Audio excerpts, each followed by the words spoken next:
জয় জগৎ বন্ধু।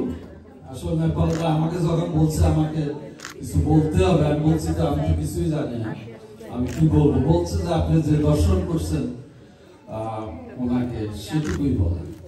তো যাই হোক, আমি বলছি যে ঠিক আছে, একজন এত বড় আমার দেখা দুইজন বৈষ্ণব আমার জীবনে খুব আমার মনের মধ্যে আঘাত করছেন। একজন আসতেন, আমরা ছোটবেলা উনি আসতেন আমাদের বাড়িতে কীর্তন করতেন, কিন্তু ভিক্ষা চাইতেন না। উনি নিচের দিকে তাকে হাঁটতেন আর কীর্তন করতেন, চলে যাইতেন।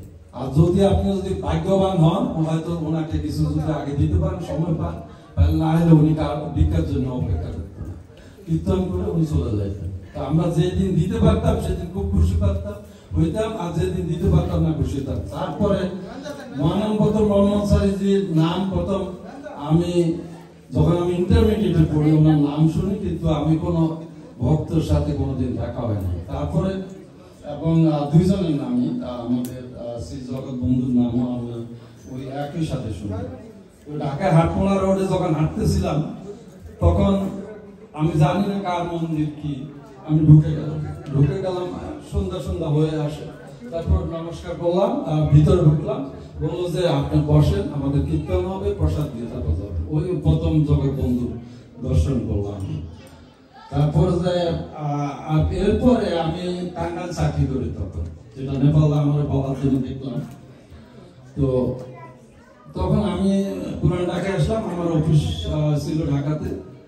তো ঢাকাতে যাইতেছি, যখন বের হলাম তাঁতিবাজার থেকে, আপনারা অনেকে জানেন ঢাকা সম্পর্কে, তখন দেখলাম যে শুধু কীর্তন।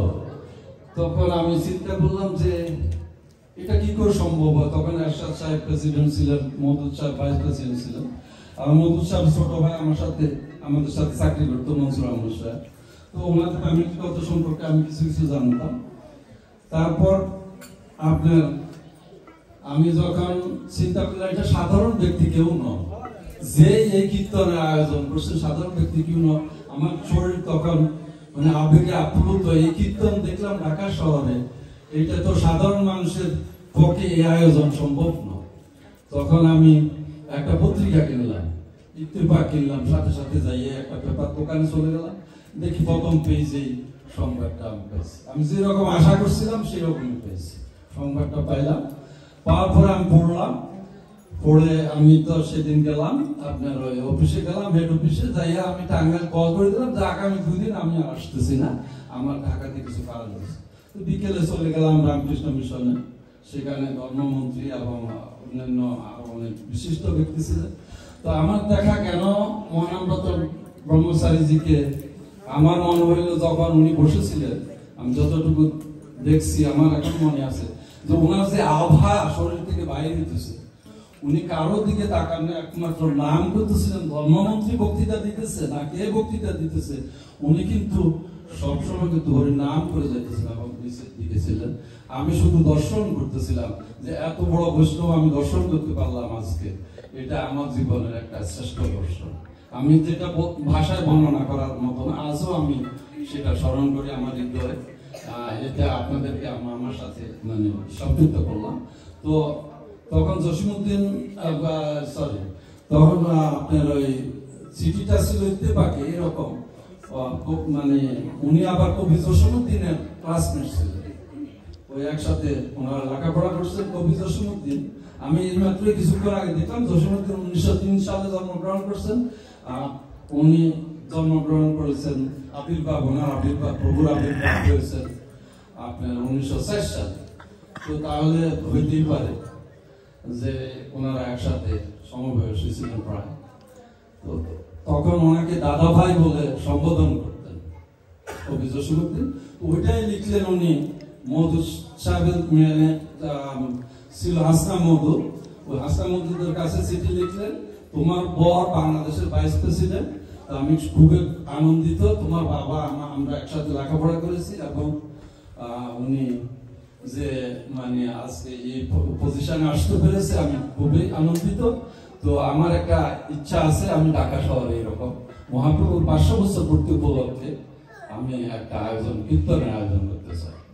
তো ওইটাই আমি ইত্তেফাকের প্রথম পেজে পাইলাম, সংবাদটা আরো আমাকে আন্দোলিত করলো। তারপর বিকালে আমি জয়েন করলাম। আর দ্বিতীয় দিন ঢাকেশ্বরী মন্দিরে হইলো, দুদিনে আমি পার্টিসিপেট করছি। দ্বিতীয় দিন তো দেখলামই অনেক কথাই হয়ে গেছে, আমার সময় শেষ।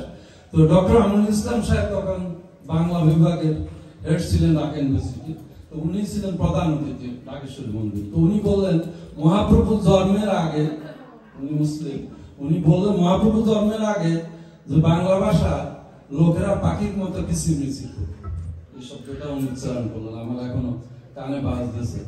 তো আমার বেশি কিছু বলবো না, আমরা বলবো যে মহাপ্রভু ডক্টর মানব ব্রহ্মচারীজির যে আবির্ভাব, এটা আপনাদের সবাইকে যারা যারা এই পথে আছেন, তবে বৈষ্ণবদের যে আদর্শ, সেই আদর্শ যদি আজকে আমরা ভারতীয় ভাবধারায় আমরা যদি প্রসারিত করতে পারি আমরা, তাহলে আমাদের সমাজ আরো আগে যাবে এবং আমাদের সমাজ অনেকেই আজকে এক ইউনিপোলার ওয়ার্ল্ডে এক মিডিয়া সমস্ত পৃথিবী নিয়ন্ত্রণ করতেছে। আপনারা জানেন, আপনারা অনেকেই লেখালেখি করেন, তবে যদি ভারতীয় ভাবধারা যদি আপনারা সবাই মায়েরা বাবারা আদর্শ উদ্বুদ্ধ করতে পারি আমরা নেক্সট জেনারেশনকে, তাহলে এই পৃথিবীর মুক্তি হবে। না হলে আমাদের চতুর্দিকে যা হচ্ছে সেগুলো আপনারা সবাই অবগত আছেন, তাহলে আমরা ভবিষ্যৎ প্রজন্মকে আমরা আগায় নিতে পারবো না, আমাদের সমাজকে আগায় নিতে পারবো না। এই বলে আমি আমার বক্তব্য শেষ করছি। আমার ভুল ত্রুটি হইলে আমি